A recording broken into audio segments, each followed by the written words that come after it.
"I can fix it," the homeless man said quietly, surrounded by stares and laughter. The millionaire scoffed until the man touched the broken machine. His hands began to tremble, and everyone watching fell into stunned silence. Subscribe to the channel, leave your like, and comment where in the world you're watching from, because now I'm going to tell you everything.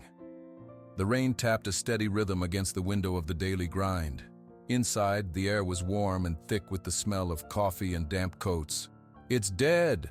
a man behind the counter yelled, slapping the side of the giant silver espresso machine. "The Titan is completely dead!" The line of customers let out a loud groan. The owner, Mr. Archibald Collins, pushed through the crowd. His face was red. "What do you mean, dead?" Mr. Collins demanded. "We opened 1 hour ago. We have a shop full of people." "It just stopped, sir," the worker said, his voice shaky. "No lights, no steam, nothing." Mr. Collins rubbed his forehead. "This cannot be happening, not on a Monday morning." He looked at the crowd of waiting people. "I am so sorry, everyone. We cannot make any espresso drinks. We can only make plain coffee." A woman near the front sighed loudly. "I come here every day for my vanilla latte, every single day." "I know, ma'am," Mr. Collins said, his voice tight. "I am trying to fix this." Outside, in the cold rain, a young man watched. His name was Liam. He stood under the awning, his clothes soaked and worn thin. He had been watching for a few minutes, seeing the panic inside. He saw the manager hit the machine. He saw the owner's angry face. He saw the problem. Liam's hands, which were always moving, tracing shapes on his wet pants, went still. He knew that machine. He knew what was wrong just by the way it sat there, silent. He took a deep breath. The warmth from the coffee shop fogged the glass. He was so cold. He pushed the door open and stepped inside. A bell jingled. The warm air hit him like a blanket. For a second, everyone stopped talking. All eyes turned to him. They saw his wet, messy hair. They saw his old jacket and worn-out shoes. He felt every single look. Liam kept his eyes on the floor. He walked toward the counter, toward Mr. Collins. His voice came out soft, barely a whisper. "I can fix it." The shop was quiet for a moment. Then a man in line chuckled. Someone else snorted. Mr. Collins looked Liam up and down. A slow, mean smile spread across his face. "You? Fix this?" He pointed at the huge silent Titan. "You cannot even afford a cup of coffee." Liam felt his face grow hot. He did not look up. He focused on a crack in the tile floor. "I can fix it," he said again, a little louder. "I know that machine." "Oh, you do you?" Mr. Collins laughed. It was not a friendly sound. "And how do you know it?" Liam just shook his head. He did not want to say, "Please, let me try. I cannot make it worse. It is already broken." The woman who wanted her latte spoke up. "Let him try, Archie. What do we have to lose?" Other people in the line mumbled in agreement. They were tired of waiting. Mr. Collins looked at the broken machine. He looked at the impatient crowd. He looked at Liam, dripping water on his clean floor.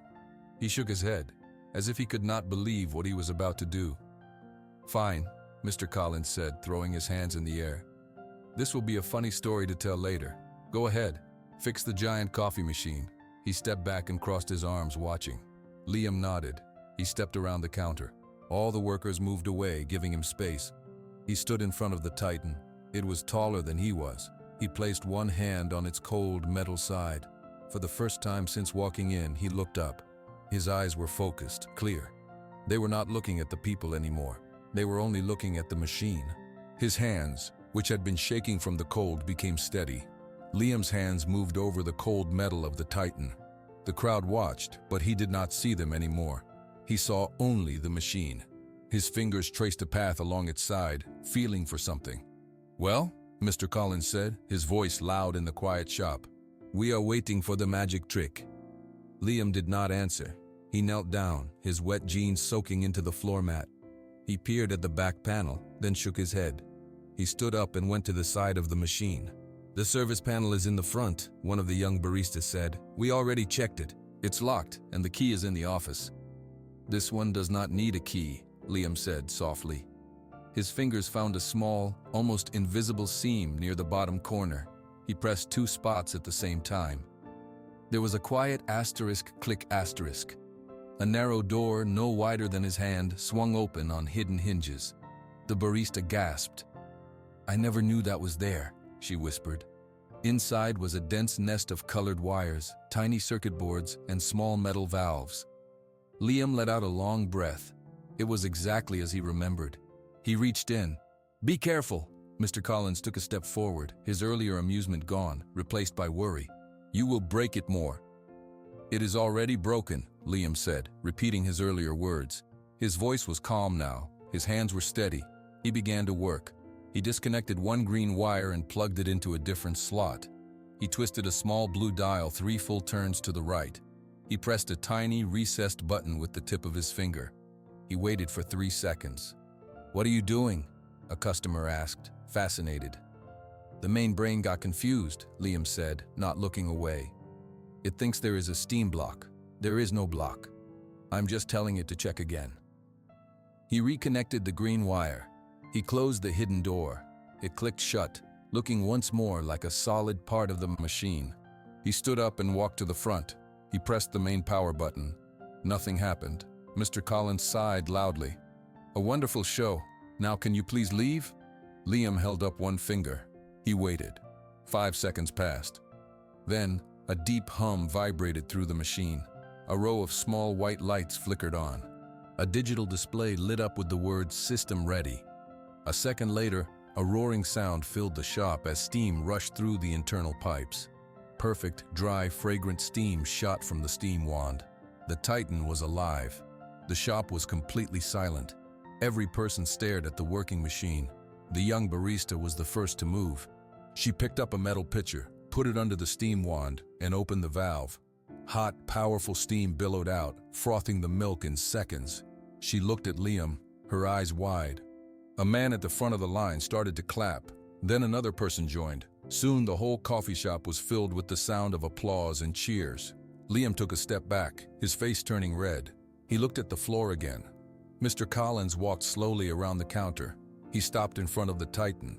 He touched its side, feeling the gentle vibration. He looked at Liam. All the anger and meanness had drained from his face. He looked shocked. "How, Mr. Collins asked. The word was simple, but it held 100 other questions. "How did you do that? How did you know about that door?" Liam shuffled his feet. The noise of the shop was coming back. The chatter, the grind of coffee beans, the hiss of the machine. It was a normal sound again. "I knew where to look," Liam said. "But how?" Mr. Collins insisted. He wasn't laughing anymore. He was serious. "Tell me, please." Liam looked at the machine, then at Mr. Collins's confused face. He knew the question would come next. The big question. He would have to say it out loud in front of all these people. He took a shallow breath. "I built it," Liam said. His voice was still quiet, but in the now busy shop, only Mr. Collins could hear him. "Or, I used to build them, in the factory where they were made." Mr. Collins just stared. His mouth opened, but no words came out. The laughing, doubting man from 2 minutes ago was gone. In his place was someone who had just seen something impossible and now needed to understand. Mr. Collins stared at Liam. The words hung in the air between them, surrounded by the now happy sounds of the coffee shop. "You built it," Mr. Collins repeated, not as a question, but to hear the words himself. He looked from Liam's tired face to the gleaming Titan and back again. "Come with me, please." He led Liam away from the counter, away from the curious stares.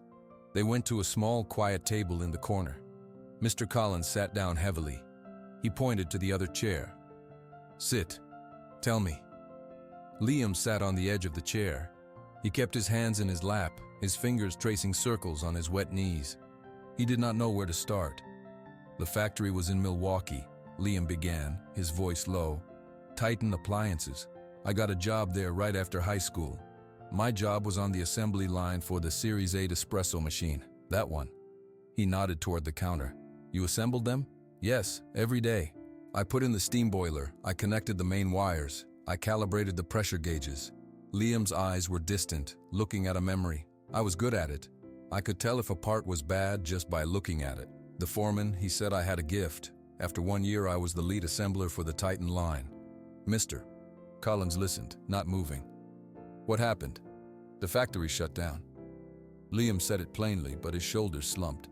2 years ago, They said the company was not making enough money. One day, we were working. The next day, a man in a suit told us all to go home, just like that. You lost your job?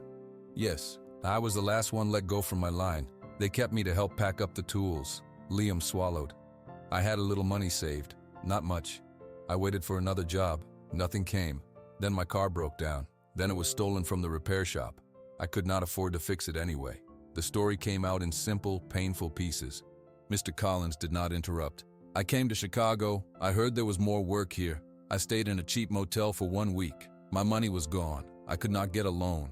I called my family, but they are in Indiana. They could not help. He looked down at his hands. So I started sleeping on the street. I found a dry spot near the train tracks. I have been there for a long time. Why didn't you say anything? Mr. Collins asked, his voice softer now.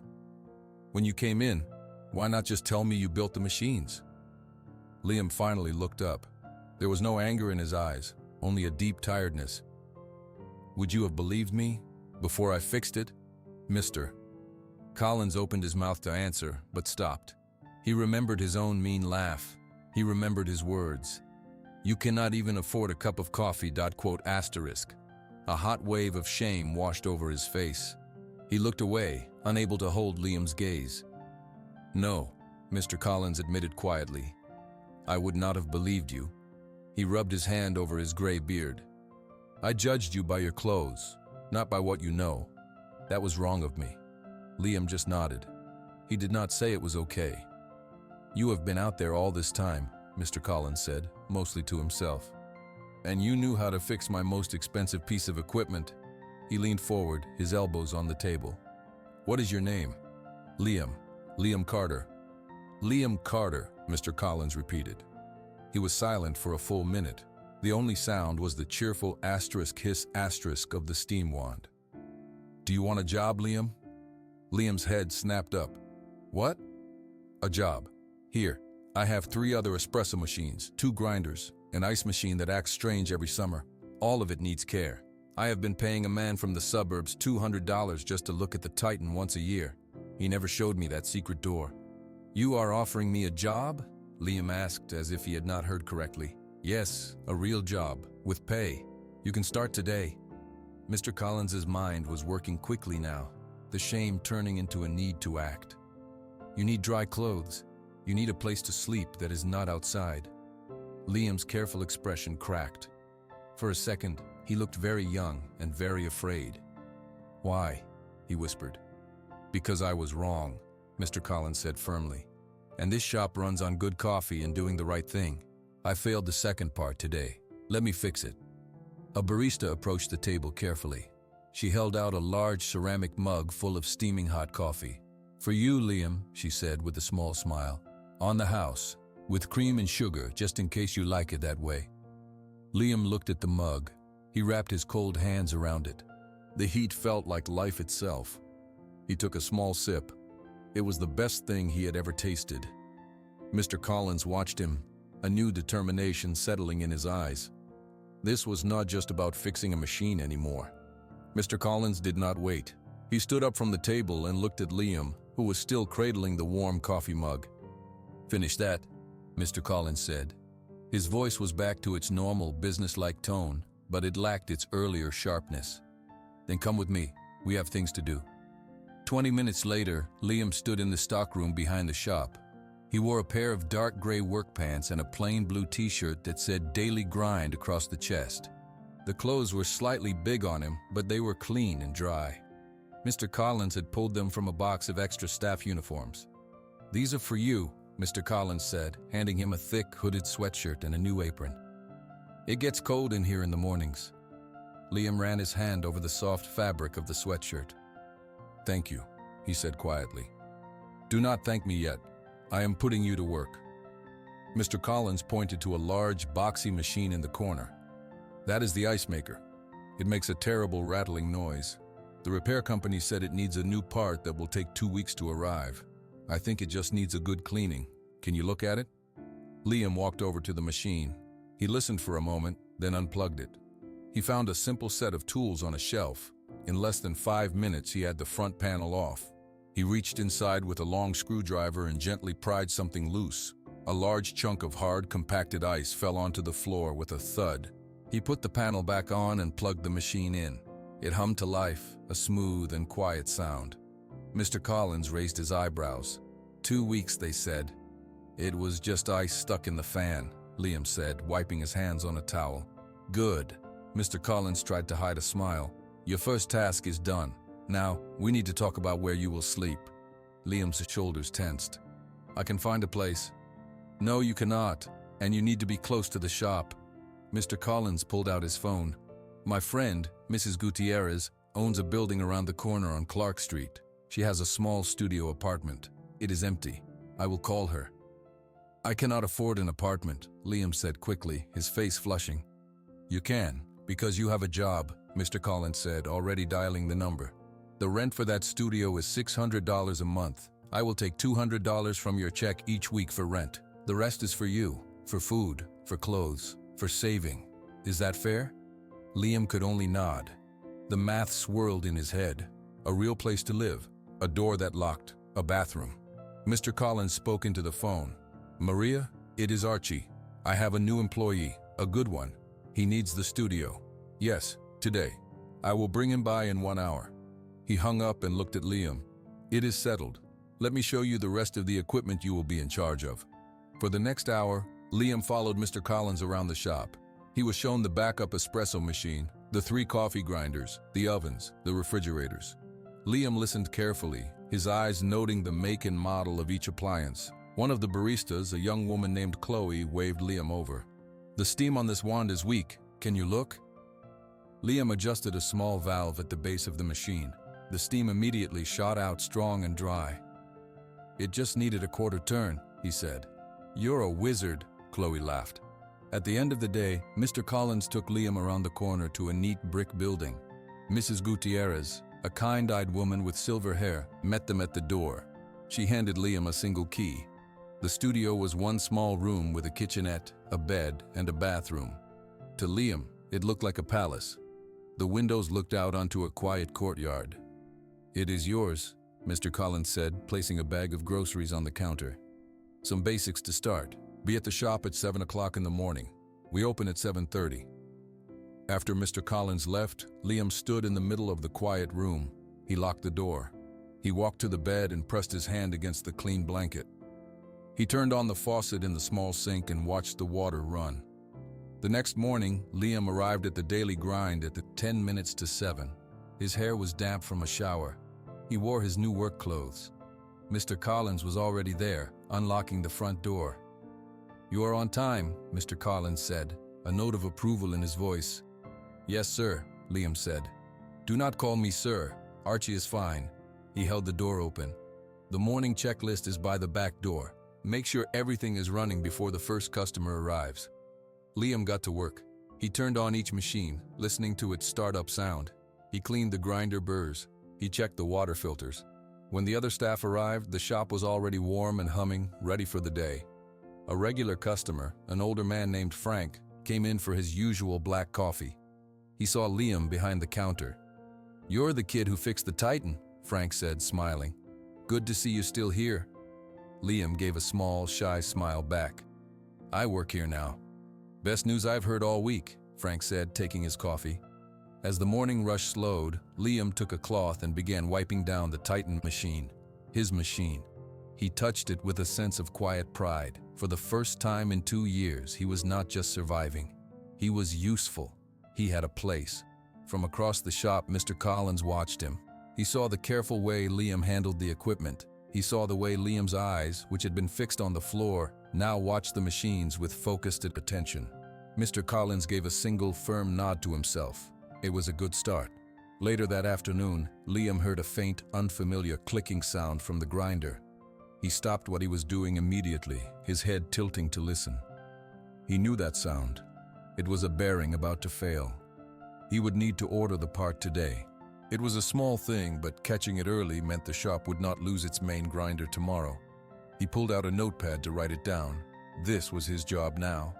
3 weeks passed. The quiet rhythm of the daily grind had become Liam's whole world. He arrived every morning at 7 o'clock. He checked each machine. He fixed small problems before they became big ones. The staff waved and said hello. Regular customers asked for him by name. One Thursday morning, the shop was especially busy. A conference was happening at the hotel down the street. A long line of people in suits stretched to the door. Liam was at the back, changing the water filter in the sink, when he heard a terrible sound. It was a loud pop, followed by a sharp hiss, like a tire blowing out.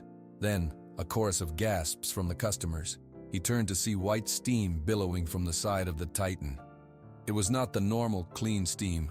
This was a hot, messy cloud. Then the machine went dark and silent, again. "No, no, no," Chloe said, hitting the power button. Nothing happened. Mr. Collins came out from the office, his face pale. "Not again, Liam." Liam was already moving. He pushed gently through the crowd of staff. "Please, stand back. It might be hot." He looked at the machine. Water was leaking from a seam near the base, pooling on the counter. This was different from last time. Last time was an electrical fault. This looked like physical damage. "Unplug it," Liam said calmly. Chloe yanked the plug from the wall. Liam got his tools. He opened the main service panel, the one everyone knew about. The inside was a mess. A pipe was bent, a wire was torn. And there, lodged against the main boiler, was a heavy steel wrench. A deep silence fell over the staff watching. Everyone knew what this meant. Wrenches do not fall into machines by themselves. Liam carefully pulled the wrench out. It was cold and wet. He held it up, looking at Mr. Collins. "This was inside," Liam said, his voice flat. Mr. Collins took the wrench. His jaw was tight. "This is my wrench, from the toolbox in the back." He looked around at the faces of his employees. Who was using this? Everyone shook their heads. The back toolbox was for everyone, but only a few people ever used it. "Maybe it was an accident," Chloe offered weakly. "Someone could have left it on top and it fell in when the machine vibrated?" Liam shook his head. He pointed inside the open panel. "The pipe is bent from the outside. Someone hit it. Then they dropped the wrench in here. It did not fall." Just then, Mr. Collins's nephew Blake walked in from the back door. He was 20 years old, with a confident smile that often seemed like a sneer. He worked a few shifts a week, mostly running deliveries. "Whoa, what happened in here?" Blake asked, looking at the worried crowd and the dead Titan. "The Titan is broken, Mr. Collins said, holding up the wrench. "Someone broke it, on purpose." Blake's eyes widened. He looked at Liam, who was still holding his tools. He looked at the wrench in his uncle's hand. A slow, understanding look spread across his face. "On purpose?" Blake said.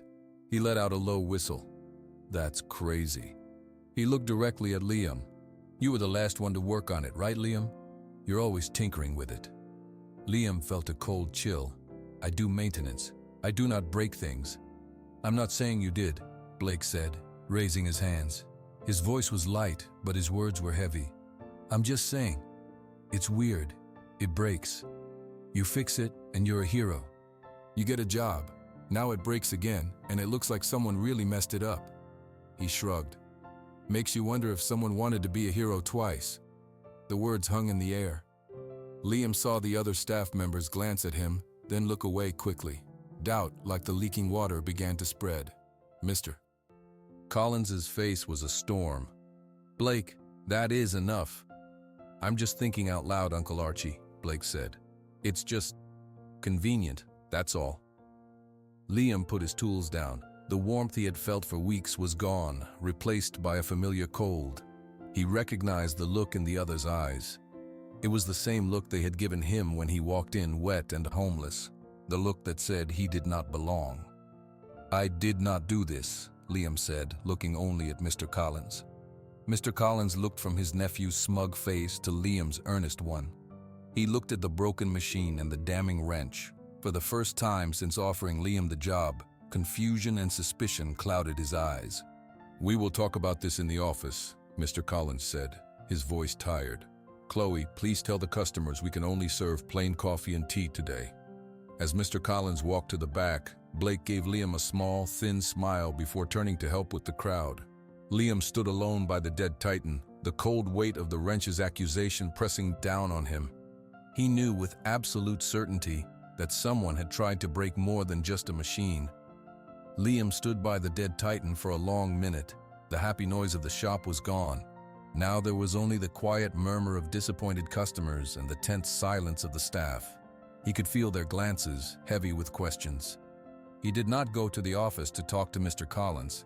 Instead, he picked up his tools and began to carefully close the service panel on the machine. His movements were slow and precise. He needed to think. Blake's words played in his head. Asterisk makes you wonder if someone wanted to be a hero twice. It was smart. It made a sick kind of sense. Who would gain from the machine breaking? Liam, the fixer. That was what everyone would think. But Liam knew the truth. He knew he did not do it, and that meant someone else did. He finished securing the panel. He cleaned up the water on the counter. He put the wrench in the sink. As he worked, he watched. He saw Blake talking to a customer, his smile easy. He saw Chloe avoiding his eyes. He saw the confusion on Mr. Collins's face every time the office door opened. When his tasks were done, Liam walked to the back door. He stepped out into the alley behind the daily grind. The air was cold. He leaned against the brick wall and took a deep breath. He looked around. The alley was narrow. There was a dumpster, a few parked cars, and the back doors of other businesses. One of them was Frank's Fine Foods, a small grocery store. An idea came to him. It was a small idea, but it was all he had. He walked to the back door of Frank's Fine Foods and knocked. An older man with a kind face opened the door. It was Frank, the regular customer. "Liam, everything okay?" Frank asked. "Not really, Mr. Frank," Liam said. "The espresso machine at the daily grind is broken again. Someone broke it on purpose." Frank frowned. "That's terrible. That machine is Archie's pride and joy." "I know," Liam said.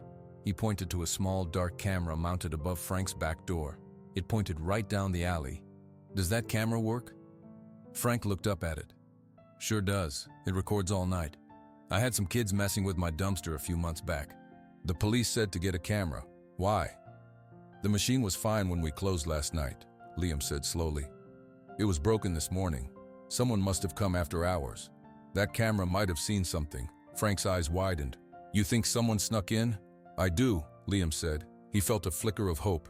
"Can I see the video from last night? From when the shop closed to when we opened this morning?" Frank thought for a moment, then nodded. "For Archie and for you, of course. Come in." Frank led Liam through a storage room filled with boxes of pasta and canned goods to a tiny office. An old computer sat on a desk. Frank clicked the mouse a few times. A black and white video of the alley appeared on the screen.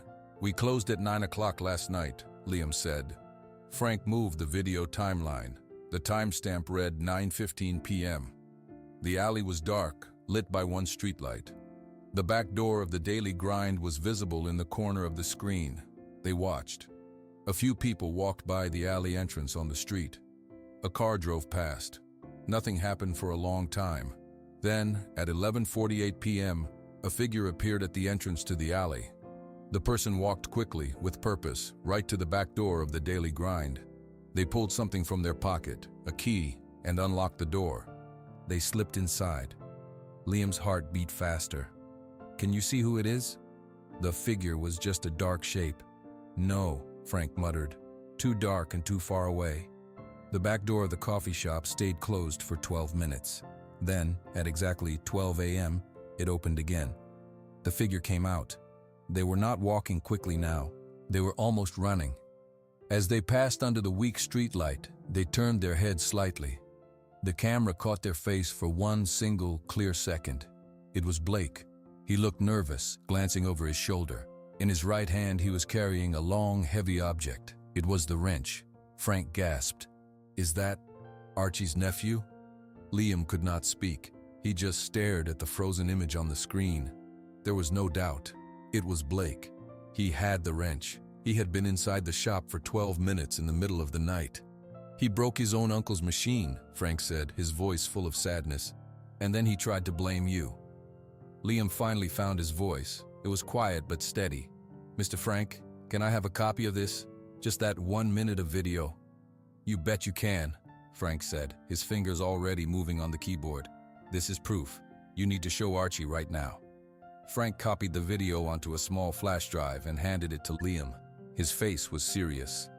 "You go show Archie, right now." Liam walked back to the daily grind, the flash drive feeling heavy in his pocket. The shop was quieter now. The morning rush over. Mr. Collins was behind the main counter, staring at the silent Titan with a deep frown. "Mr. Collins," Liam said softly. "Can we talk? In your office?" Mr. Collins looked up. He saw the look on Liam's face and nodded slowly. "Yes, come." They went into the small office. Mr. Collins closed the door and sat behind his desk. He looked very tired. "Liam, about what Blake said out there." "I have proof," Liam interrupted. His voice was calm.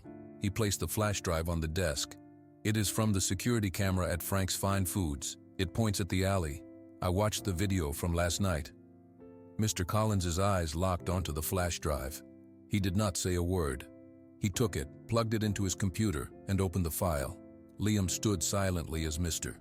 Collins watched the black and white footage. He saw his uncle's shoulders tense when the figure appeared at 11:48. He saw his face grow pale when the figure used a key. He saw the exact moment Mr. Collins recognized his nephew under the streetlight at midnight, the wrench in his hand. Mr. Collins leaned back in his chair. He took off his glasses and rubbed his eyes. For a long time, he was quiet. The only sound was the hum of the computer. 12 minutes, Mr. Collins finally said, his voice rough. "He was in my shop for 12 minutes, sabotaging my machine." He looked at Liam, his eyes filled with a deep sadness. "I am so sorry, Liam. I let his words put doubt in my mind, even for a second, after everything." "It is okay," Liam said. "But it wasn't really." "No, it is not," Mr. Collins said firmly. He stood up. "Please wait here." Mr. Collins walked out of the office. Liam could hear his voice, low and controlled, from the main floor. "Blake, in the office, now." A minute later, Blake walked in, his usual confident smile on his face. It faded when he saw Liam standing there and his uncle's stone-like expression. "Close the door," Mr. Collins said. Blake did. "What's up, Uncle Archie?" Mr. Collins pointed to the computer screen, which was paused on the image of Blake with the wrench. "Explain this." Blake's face went white. He stared at the screen. His mouth opened, but no sound came out. "You have a key to my shop," Mr. Collins said. "I gave it to you for emergencies. You used it last night at 11:48. You were inside for 12 minutes. You came out with my wrench, the same wrench I found inside the Titan this morning. Explain it." The silence was thick. Blake's eyes darted from his uncle to Liam and back to the floor. His bravado was gone. He looked like a scared kid. I was just checking on things," Blake stammered. "Do not lie to me." Mr. Collins's voice boomed in the small room, making both Liam and Blake flinch. "You broke my machine. You tried to frame Liam. Why? Why would you do this?" Tears of frustration and fear welled in Blake's eyes. "Because of him," he shouted, pointing a shaking finger at Liam. "He comes in from the street and suddenly he's your favorite. You gave him a job, an apartment. You talk about him all the time. Liam fixed this. Liam is so good with his hands. What about me? I'm your family, I thought. I thought the shop would be mine one day. And then he shows up." Mr. Collins looked heartbroken. "So you tried to ruin him? To make me send him away?" "I just wanted things to go back to how they were," Blake cried. Mr. Collins walked around the desk. He looked at his nephew, but there was no anger left on his face, only disappointment. A deep, weary disappointment. "Blake, you cannot work here anymore. You will give me your key. You will leave. Today." "Uncle Archie, please." "No," Mr. Collins said, his voice final. "You broke my trust. You tried to hurt an innocent person to help yourself. There is no place for that in my shop or in my life. Go." Blake looked at Liam, his expression a mix of shame and hatred. Then he tore the shop key from his keychain, threw it on the desk, and stormed out of the office. The front door of the shop jingled a moment later as he left. Mr. Collins sat down heavily. He looked old. Liam did not know what to say. "I am sorry," he whispered. "You have nothing to be sorry for," Mr. Collins said. He took a deep breath and looked at Liam.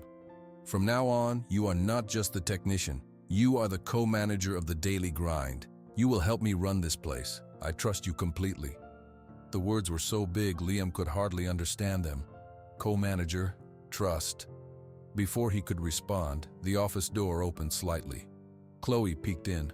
"Archie? Sorry to interrupt, but there's a woman out here asking for Liam. She says it's important." Mr. Collins and Liam exchanged a glance. Liam's heart, which had just begun to settle, started to race again. Who would be asking for him? "Send her in," Mr. Collins said. A moment later, a woman walked into the office. She was elegant, dressed in a sharp business coat. Her eyes went straight to Liam. She looked nervous but determined. "Liam Carter?" she asked. "Yes," Liam said. "My name is Eleanor Vance," she said. "I need to talk to you about the Titan machine and about my father." Liam stared at the well-dressed woman. The name Vance meant nothing to him at first. But then she said, "the Titan machine," and something clicked in his memory. Vance. The name was on a small, faded plaque on every machine he had ever assembled. "Your father?" Liam asked. Mr. Collins stood up, his manager's politeness returning. "Miss Vance, please sit down. I am Archie Collins, the owner. What is this about?" Eleanor sat in the chair Blake had just vacated. She kept her eyes on Liam. "My father is Robert Vance. He founded Titan Appliances. He designed the machine sitting broken out there." A cold feeling spread in Liam's stomach. The man who had built the machines that were his whole world. The man who had also, with a single decision, taken that world away. "He is very sick now," Eleanor continued, her voice tight. "Before the factory closed, he was working on a new machine. A final project. He called it the Phoenix. He said it would change everything. It was his last dream." Liam said nothing. He remembered the whispers on the assembly line in those final weeks. Talk of a secret project, of something revolutionary. Then the doors closed, and all the whispers died. When the factory shut down, it was chaos, Eleanor said, looking at her hands. Things were lost. The final plans for the Phoenix, and the only prototype, they disappeared. No one knows where they are. "I am sorry about your father," Mr. Collins said gently. "But why come to Liam?" Eleanor finally looked away from Liam, as if the direct contact was too hard. "Because people talked. Even after everything fell apart, the foreman talked about the best worker they ever had. A young man named Liam Carter, who understood the machines like they were his own hands. They said if anyone could look at a Titan and see its soul, it was him." She turned back to Liam. "I have been looking for you for months. I only found you because a coffee forum online mentioned the homeless genius who fixed a Titan at the Daily Grind in Chicago." Liam flinched at the word homeless. He was not that anymore, but the label stuck. "I need your help," Eleanor said, leaning forward. "I need you to help me find the Phoenix prototype, to finish what my father started. You are the only person who might understand his designs, the only one who might know where he would have hidden something so important." The room was silent. Liam could hear the drip of a faucet in the small sink. He thought of the factory floor, the noise, the pride he felt seeing a perfect machine roll off the line. Then he thought of the cold Chicago street, the hopelessness. The man who caused that was this woman's father. "Your father's choices," Liam began, his voice husky. "They put me on the street." Eleanor's face crumpled with guilt. "I know. I am so sorry. I argued with him. I begged him to sell the company, to change. He would not listen. He was so proud. When it fell apart, I carry that too. Helping me find the Phoenix, it isn't just for him. It's to make something good come from all that failure, to honor the work of people like you." Mr. Collins had been watching quietly, his eyes thoughtful. Now he cleared his throat. "This new machine, the Phoenix, it is better than the Titan." "My father believed it was perfect," Eleanor said. "Faster, more precise, more reliable. It was his life's work." Mr. Collins nodded slowly. A spark lit in his eyes, the same spark he had when he saw a way to make his shop better. "Liam, you have a home here. You have a job. That will not change. But this is a chance to build something new, to use your gift for something big." He looked at Eleanor. "If Liam agrees to help you, the Daily Grind will help too. I will pay for the costs, to find this machine. And if we find it, and if it works, the Daily Grind gets to use the first one." Eleanor blinked, surprised by the offer. "That is very generous." "It is good business," Mr. Collins corrected, but his tone was not cold. "And it is the right thing to do." Both of them looked at Liam. The weight of the decision pressed on him.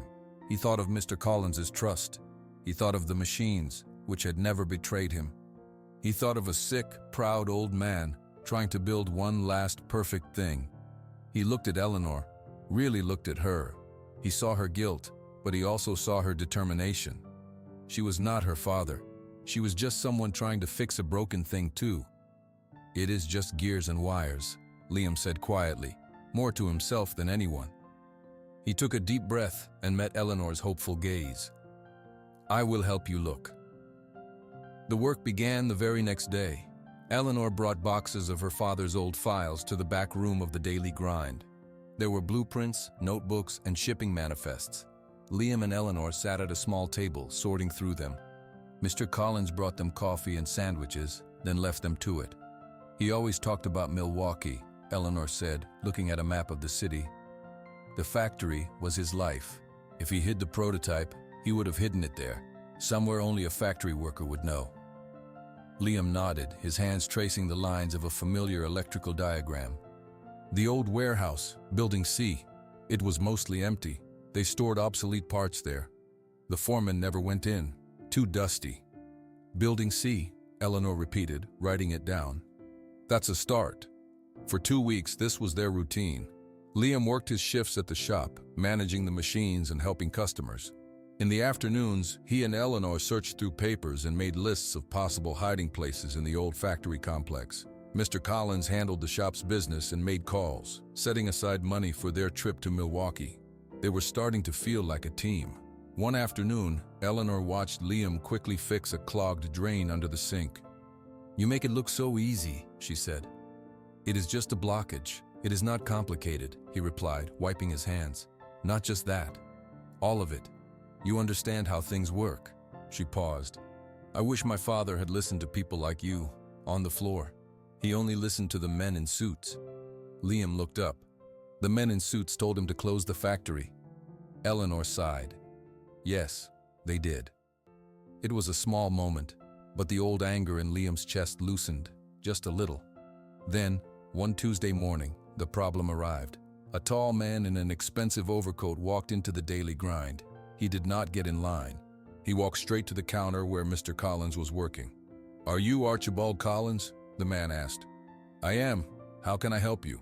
The man placed a business card on the counter. It read, "Marcus Thorne, Legal Counsel, Perk Corp Enterprises." Perk Corp was a huge chain of coffee shops with stores in every mall and airport. "I am here about a matter of intellectual property," Thorne said. His voice was smooth and cold. "It has come to our attention that you are employing a former Titan appliances assembler named Liam Carter, and that you are attempting to reconstruct proprietary Titan technology under the name Phoenix." "Mr." Collins's face hardened. "We are developing something new. That is not a crime. It is when it uses trade secrets," Thorne said. "Mr. Carter's knowledge of the Titan systems acquired during his employment is the sole property of Titan Appliances. The assets of Titan, including all designs and technical knowledge, were purchased by Perk Corp 6 months ago." From his spot near the espresso machine, Liam froze. His hands stopped moving. "We own what he knows," Thorne continued. "Any machine he helps you build using that knowledge belongs to us. We demand you cease all development immediately and turn over any designs or prototypes. If you do not, we will file a lawsuit. It will be very expensive for you." Mr. Collins's knuckles were white where he gripped the counter. "You are bullying a small business. That is all this is." "This is the law," Thorne said. He took another envelope from his briefcase and slid it across the counter. "A formal cease and desist letter. Have your lawyer call me. You have 1 week." He turned and walked out, the bell on the door jingling cheerfully behind him. The shop was silent. All the customers had heard. Liam walked slowly over to Mr. Collins, who was staring at the letter. "What does this mean?" Liam asked, his voice barely a whisper. "It means they want to scare us. They want to take the Phoenix before we can even find it." Mr. Collins looked up, his eyes fierce. "They think we will quit." Eleanor came out from the back room, having heard everything. Her face was pale but set. "Perk Corp. They tried to buy my father's company years ago. He refused. They wanted his machines, but they did not want his people. Now they think they can just take his last idea." "Can they?" Liam asked. The fear was back, the fear of losing everything again. "Do they own what is in my head?" "They will say they do," Eleanor said. "But the Phoenix is different. It is my father's separate work. We have to prove that. We have to find that prototype. It is the only thing that can show the world the Phoenix is unique, that it is ours. Mr. Collins tore the cease and desist letter in half, then in half again. No one takes what is built in my shop. We are going to Milwaukee, tomorrow. We are finding that machine. The old Titan factory in Milwaukee was a giant, empty shell of brick and rusted metal. The three of them stood outside Building C, the cold wind whipping around them. It is just as I remembered, Liam said, looking at the faded C painted on the door. Mr. Collins carried a heavy toolbox. Eleanor held the old factory blueprints. Liam held a large flashlight. They pushed the creaking door open. Inside was a cavernous space filled with shadows and the ghosts of industry. Dust covered everything. Old conveyor belts sat silent. Piles of forgotten machine parts were stacked against the walls. "Where do we even start?" Eleanor asked, her voice echoing. Liam did not answer with words. He walked forward, his eyes scanning. He was not looking at the big things. He was looking at the details, the scrape marks on the dusty floor, the way some boxes were stacked differently. He would not have left it in the open, Liam said softly. He would have put it where it belonged with other machines, but separate. He led them to a corner where rows of large, canvas-covered shapes sat. Liam pulled the dust cover off the first one. It was an old hydraulic press. The second was a box of molds. The third was smaller, about the size of a refrigerator. Liam's hands paused on the cover. "This one," he said. Together, they pulled the cover off. Underneath was a machine, but unlike any Titan they had ever seen. It was sleeker, with a different shape. A layer of dust made it look gray, but underneath, they could see the glint of brushed stainless steel. On the side, in clean script, was one word: Phoenix. Eleanor let out a choked sound. She reached out and touched the name, leaving a streak in the dust. "You found it." Liam plugged a portable power unit from Mr. Collins's toolbox into a wall outlet, then into the machine. He flipped a switch on the Phoenix's side. A single, small green light glowed to life on its control panel. "The power cell still has a charge," Liam whispered, amazed. "After all these years." "This is it," Mr. Collins said, a grin spreading across his face. "This is what they want to steal." They carefully loaded the Phoenix into the back of Mr. Collins's van. As they drove back to Chicago, Eleanor sat in the back, her hand resting on the machine. "Liam," she said, "thank you for everything, and I am sorry for what my family's choices cost you." Liam looked out the window at the passing fields. The old hurt was still there, but it was quieter now. "Your father built beautiful machines," he said finally. "I was proud to build them too. Now we get to finish this one the right way." 2 days later, Marcus Thorne, the lawyer from Perk Corp, returned to the daily grind. He did not look happy. "Your week is up, Mr. Collins. My clients are prepared to file suit." Mr. Collins smiled. "Before you do, come see something." He led Thorne to the center of the coffee shop. A space had been cleared. There, gleaming under the lights, was the Phoenix prototype. Liam stood beside it, a simple toolkit open on a table. "What is this?" Thorne asked, frowning. "This," Eleanor said, stepping forward, "is the Phoenix, a prototype designed and built by Robert Vance before Titan Appliances was sold. It is a unique machine, separate from all Titan designs. The serial number and internal architecture will prove it." "Mr. Carter's knowledge is still proprietary," Thorne insisted, but his confidence was wavering. Liam spoke up, his voice clear for everyone in the shop to hear. "My knowledge helped me find it. It does not help me copy it. This machine is new. You can see for yourself." He handed Thorne a set of printed schematics that Eleanor had recovered from her father's home safe, signed and dated before the sale. Thorne looked at the papers, then at the beautiful, strange machine. He saw the determined faces of Mr. Collins and Eleanor. He saw the curious customers watching. A lawsuit now would be long, public, and messy. "Perk Corp has no claim here," Eleanor stated. "This is ours." Thorne was silent for a long moment. Then, without another word, he turned and walked out of the shop. The crowd of customers burst into applause. Mr. Collins clapped a heavy hand on Liam's shoulder. Eleanor's eyes were bright with tears, but she was smiling. It took 4 more months of work. Liam and a team of skilled machinists, paid for by Mr. Collins, used the prototype to build the first production model of the Phoenix. They worked in a small workshop above the daily grind. The sound of careful construction became the new soundtrack of their days. The morning the new Phoenix was installed, the whole shop gathered. Liam flipped the main power switch. The machine woke with a soft, efficient hum. Its lights glowed a warm blue. It was quiet, powerful, and perfect. Mr. Collins made the first drink, a simple espresso. He tasted it. His eyes widened. "It is the best I have ever had," he said, amazed. He handed the next cup to Liam. Liam took a sip. The flavor was rich, deep, and clean. It was not just coffee. It was a promise kept. Liam looked around at the shop, at the people who were his friends, at the machine he helped bring to life. He was not the man from the streets anymore.